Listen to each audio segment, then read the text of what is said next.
Hello बच्चों, आज हम पढ़ने वाले हैं राउल्ट का नियम, है ना। देखो, राउल्ट का नियम अधिकांशतः पेपर में पूछने वाला बहुत ही महत्वपूर्ण क्वेश्चन है, जो कि आपके एग्ज़ाम की दृष्टि से भी बहुत आईएमपी है और इस चैप्टर की दृष्टि से भी बहुत ज़्यादा आईएमपी है। इसको समझना आपको पड़ेगा। तो इससे पहले वाला जो वीडियो मैंने आपको बनाया था, उसको यदि आपने अच्छे से समझ लिया होगा, देखा होगा, तो ये बहुत ईजी रहेगा, क्योंकि इसकी शुरुआत वहीं से होगी। तो पहले मैं थोड़ा सा इसको बेस समझा देता हूँ आपको कि है क्या ये। तो बच्चों देखना, समझते हैं हम, है ना। ये भाग आपका फर्स्ट है। और ये क्या होता है कि इस क्वेश्चन मतलब जो राउल्ट का नियम होता है, उसको इस तरीके से पूछते हैं क्वेश्चन में कि सिद्ध कीजिए स्थिर ताप पर अवाष्पशील विलय युक्त विलयन का वाष्प दाब विलयन में उपस्थित मोल प्रभाज के बराबर होता है। तो ये कैसे होगा, ये भी हम सिद्ध करेंगे, है ना। और इसकी परिभाषा क्या है, इसको मैं आपको प्रूफ करके पहले बता देता हूँ। तो सबसे पहले एक इमेज को समझिए आप, है ना। देखो यहाँ पर मेरे पास क्या है, एक पात्र है कोई सा भी, है ना, बंद पात्र है पूरा क्लोज। और यहाँ पर भी क्या है, ये बंद पात्र है। तो थोड़ा सा इसको फोकस कर लेना। हालांकि हम इसके बारे में पहले चर्चा कर चुके हैं, पर इसको वापस से आपको यहाँ पर समझना होगा, तभी जाके हम राउल्ट के नियम पे आएंगे। तो देखो क्या है हमारे पास, यहाँ पर द्रव है, क्या है यहाँ पर, क्या है द्रव, या आप बोल सकते हैं इसको, ये हमारे पास शुद्ध विलायक है। क्या है, शुद्ध विलायक, है ना। अब शुद्ध विलायक है तो शुद्ध विलायक की वाष्प बहुत स्पीड से बनेगी, है ना। याद रखना, यहाँ पर दोनों ही कंटेनर को मैं स्थिर ताप पे मान के चल रहा हूँ, है ना। ये भी स्थिर ताप पर है, किस पर है, ये भी स्थिर ताप पर है और ये भी स्थिर ताप पर, यानी दोनों का ताप कैसा है, स्थिर है, स्थिर ताप, क्योंकि हम ताप कम ज़्यादा नहीं करेंगे, स्थिर ताप है। तो यहाँ पर होता क्या है कि जो शुद्ध विलायक होता है, उसकी वाष्प जब बनेगी तो कुछ समय बाद क्या होगा कि वाष्प बनने के बाद फिर वाष्प का दाब लगेगा द्रव पर, क्या होगा, वाष्प का दाब। लेकिन ये वाष्प किसकी थी, शुद्ध विलायक की। तो ये जो वाष्प है किसकी है, शुद्ध विलायक, है ना। शुद्ध विलायक का वाष्प दाब है, क्या है, शुद्ध विलायक का वाष्प दाब। हम शुद्ध विलायक के वाष्प दाब को डिनोट कर देते हैं पी नोट ए से। याद रखना, पी नोट ए क्या आपका, शुद्ध विलायक का वाष्प दाब। सोचिए यदि मैं इसमें विलय मिला दूं, प्लस क्या कर दिया मैंने, विलय, तो अब क्या होने वाला है। तो जैसे मैं विलय को इसमें ऐड करूंगा, वो विलय कैसा है आपका, अवाष्पशील, क्योंकि विलय पदार्थ क्या होता है, जिसकी वाष्प नहीं बनती है ना। तो हमने यहाँ पर क्या लिया, ठोस विलय ले लिया, जो कि क्या है, अवाष्पशील है। अब अवाष्पशील यानी कि इसमें विलय पदार्थ को मिला दिया गया। तो अब जैसे मैंने विलायक में विलय को मिलाया, तो यहाँ पर क्या बन गया, विलयन बन चुका है। क्या बन चुका है, विलयन। तो अब यहाँ से जो वाष्प बनेगी वो किसकी बनेगी, विलयन की बनेगी। किसकी बनने वाली है, विलयन की। लेकिन यहाँ पर होगा क्या, पूरी तरीके से वाष्प नहीं बन पाएगी। पहले शुद्ध विलायक था तो सतह पर पूरा का पूरा विलायक, यानी पूरा जल था, ये मान लीजिए आप। लेकिन यहाँ पर हमने विलय मिलाया, तो विलय मतलब आप नमक मान लो, मैंने नमक इसमें मिला दिया। तो यहाँ पर क्या होगा कि जहाँ जहाँ से जगह बनेगी बचेगी, केवल वहाँ से क्या होंगे, विलय के जो विलायक के मोल रहेंगे वो वाष्प में बदलेंगे। अब वाष्प में बदलेंगे तो दाब भी उतने लगेगा, यानी कि वाष्प दाब में यहाँ पर क्या होने लग रही है, कमी हो रही है ना। तो अब यहाँ पर ये जो वाष्प है किसकी है, ये है विलयन, हम बोल सकते हैं विलयन का वाष्प दाब। तो जो विलयन का वाष्प दाब है उसको मैंने रिप्रेजेंट कर दिया पी ए से, है ना।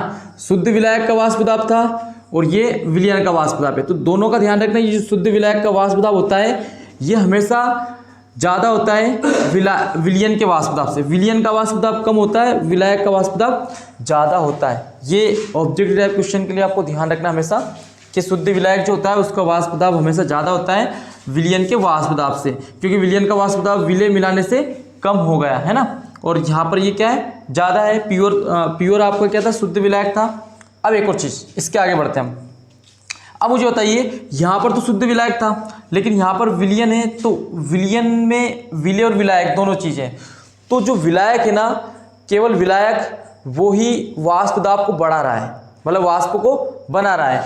लेकिन विलय तो क्या है, विलय अवाष्पशील है। तो मैं क्या बोल सकता हूँ कि जो आपका विलयन रहेगा ना, विलयन का वाष्प दाब ये डायरेक्टली किसके समानुपाती रहेगा, विलायक के मोल प्रभाज।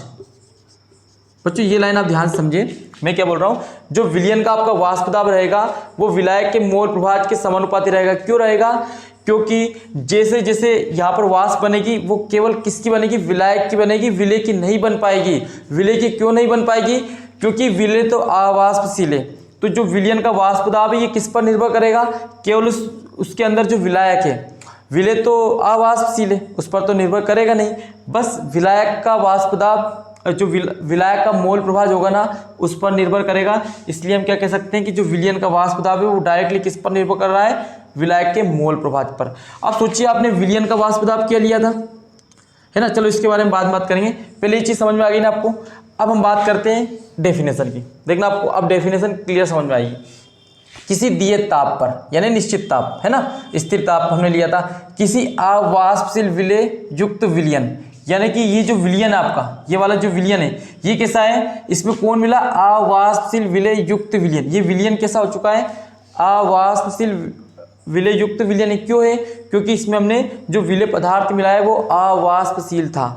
तो अवाष्पशील युक्त विलयन है, इसका जो वाष्प दाब है यानी विलयन का जो वाष्प दाब है ये विलयन में उपस्थित, इस विलयन के अंदर क्या है, दो चीजें उपस्थित है, लेकिन मेन कौन है, विलयन में उपस्थित विलायक के मोल प्रभाज के समानुपाती होता है। यानी जो विलयन का वाष्प दाब है केवल और केवल इस विलयन के अंदर जो उपस्थित विलायक का मोल प्रभाज है उस पर निर्भर करने वाला है। इसलिए मैंने लिखा है विलयन का वाष्प दाब विलायक के मोल प्रभाज के समानुपाती होता है। यही तो राउल्ट का नियम है, याद रखना। राउल्ट का नियम को बस इतना सा याद रखना, ये दो लाइन जिसने याद रख ली कि विलयन का वाष्प दाब हमेशा विलायक के मोल प्रभाज के समानुपाती होता है।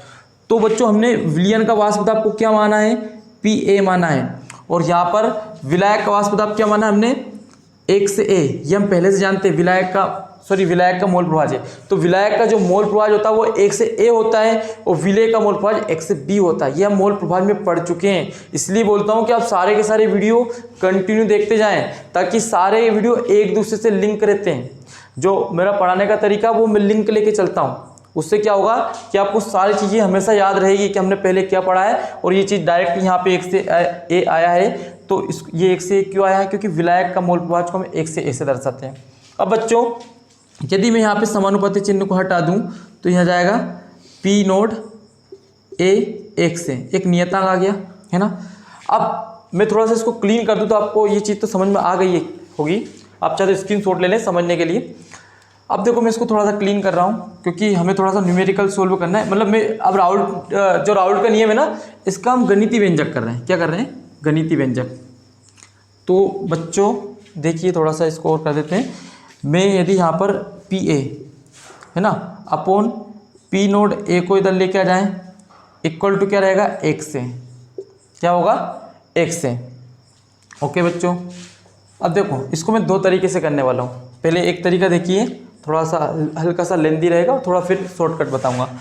तो देखो आपको पता है कि 1 से A बराबर क्या होता है, 1 से A आपने पढ़ा होगा, 1 से मतलब विलायक का मोल प्रभाज। तो विलायक का मोल प्रभाज होता है capital N upon small n plus capital N। तो मैं ये वैल्यू यहाँ पर रख दूँ तो क्या हो जाएगा, Pa upon P naught A equal to, यहाँ पर मैंने रख दिया N upon N plus N। Okay, थोड़ा सा आगे बढ़ते हैं। दोनों पक्षों को 1 से घटाने पर, 1 से घटाने पर मैं यदि दोनों पक्षों को 1 से घटा दूँ यानी कि 1 minus Pa upon P naught A हो जाएगा, इक्वल टू इधर हो जाएगा 1 minus N upon N plus N। Okay, तो यहाँ पर जब P नोड A को हम एलसीएम लेंगे तो क्रॉस मल्टीप्लाई यहाँ पर हो जाएगा P naught A minus Pa बचेगा ऊपर। ओके, इक्वल इधर क्या होगा आपका N प्लस N, ऐसा कैसे रहेगा आपका, इसका क्रॉस मल्टीप्लाई इसमें कर दीजिए आप, तो N प्लस N और माइनस N आपका ऐसा का ऐसा ही। तो N से N, कैपिटल N से कैपिटल N कैंसिल। तो बच्चों बचेगा क्या हमारे पास, तो देखिए यहाँ तो रहेगा आपका P naught A minus Pa upon P naught A equal to, इधर देखिए आप बचा आपका N स्मॉल का और अपॉन में क्या है N प्लस N। तो बच्चों हम जानते हैं ये क्या होता है आपका, आपने पढ़ा होगा 1 से B इक्वल टू क्या होता है, small n, n plus n। ये विलेय का मोल प्रभाज होता है। क्या होता है, विलेय का मोल प्रभाज। पहले विलायक का मोल प्रभाज था, विलायक को हमने किस में कन्वर्ट कर दिया, विलय के मोल प्रभाज में, तो बचा क्या आपका P note A minus P A upon P note A equal to X B लिख सकता हूँ। देखिए बच्चों, अब बात करते हैं इस क्वेश्चन की। क्या बोला था, सिद्ध कीजिए कि स्थिर ताप पर अवाष्पशील विलय युक्त विलयन का जो वाष्प दाब होता है विलयन उपस्थित मोल प्रभाज के, है ना, विलयन उपस्थित, है ना, मोल प्रभाज के बराबर होता है। तो देखो ये मोल प्रभाज का है ना, विलय के मोल प्रभाज, यहाँ आएगा विलय के मोल प्रभाज के बराबर होता है। तो विलय के मोल प्रभाज के बराबर हमने सिद्ध कर दिया। तो बच्चों एक तरीका तो ये होता है इसका सोल्व करने का, राउल्ट नियम का, है ना, ये गणितीय व्यंजक है, या तो आप इस तरीके से सोल्व कर लीजिए, ये थोड़ा सा डायरेक्टली आपको करना है तो इसका थोड़ा स्क्रीनशॉट ले लें आप। अब मैं डायरेक्ट तरीका बताता हूँ थोड़ा सा, है ना। तो डायरेक्ट में कैसे करेंगे आप, यहीं पे बता देता हूँ मैं, थोड़ा सा लेंदी कम हो जाएगा, है ना।